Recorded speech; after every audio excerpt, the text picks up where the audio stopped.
Morning everybody, I'm glad to recommend you a new book, China's American Daughter. It was some kind of biography. It's talking about Ida Pruitt, 1888 to 1985. She was a quite unique pioneer.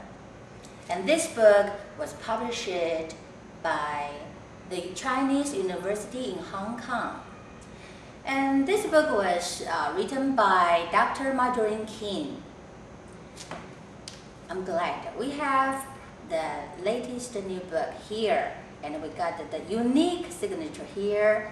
This book was from the author, Dr. Marjorine King. Marjorine King is not only the author of the book, but also she is one of our faculty in our school. Morning. Good morning. Thank you for your new book and your coming here. Would you please tell us why you chose Ida Pruidtt as the subject of the book? And would you please tell us about some more interesting, unique story about her? Well, thank you for giving me this opportunity to talk with students, because I was a young student when I first fell in love with China. And when I read Ida Pruitt's book that she wrote, it's called The Daughter of Han, then I really fell in love with China. And then I had just a really exciting time because I met her. So I met the author of a book that I liked. And so then I had the opportunity to get to know her and to read all the letters that her mother wrote, that her father wrote, and that she wrote, and to see all the pictures of old China. And what did those letters and what did those pictures say? And those dreams, she even wrote about her dreams. They all told me what it's like for a little American girl who's born and raised in a Chinese village and whose first language is Shandonghua. Shandonghua, because her little playmates were from Shandong.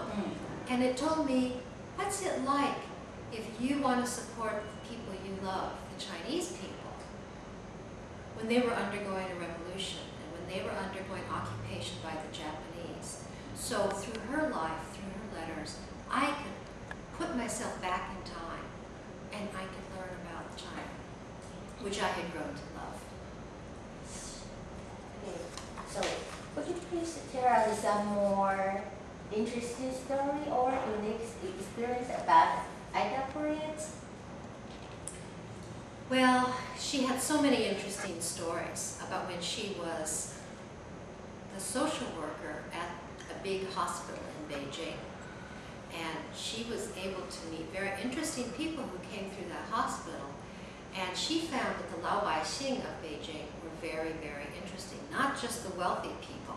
So I got to hear about their adventures in Beijing. I got to hear about, for example, the Tibetan monk who traveled by foot from Tibet for months. He had a tumor this big on him. And he got to the hospital and she met him and she helped him as he was having an operation. Many, many interesting stories about China's people. Then I got to hear how she used the medicine in the hospital, smuggled it out to help the Chinese soldiers who were fighting Japan. So lots of interesting adventures. And you know what? It's also really fun when you are meeting a person personally.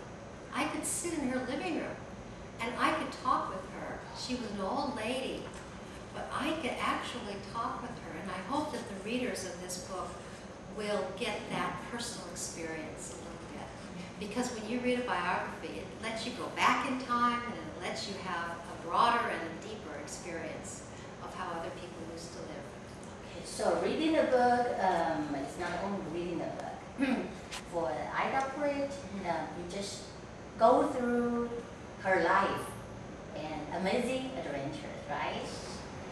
Any suggestion or recommendation for our young students how to use this unique and very special reference and reading?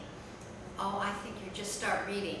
Anywhere in the book, start reading it, and if it makes you interested, you read more. Yeah.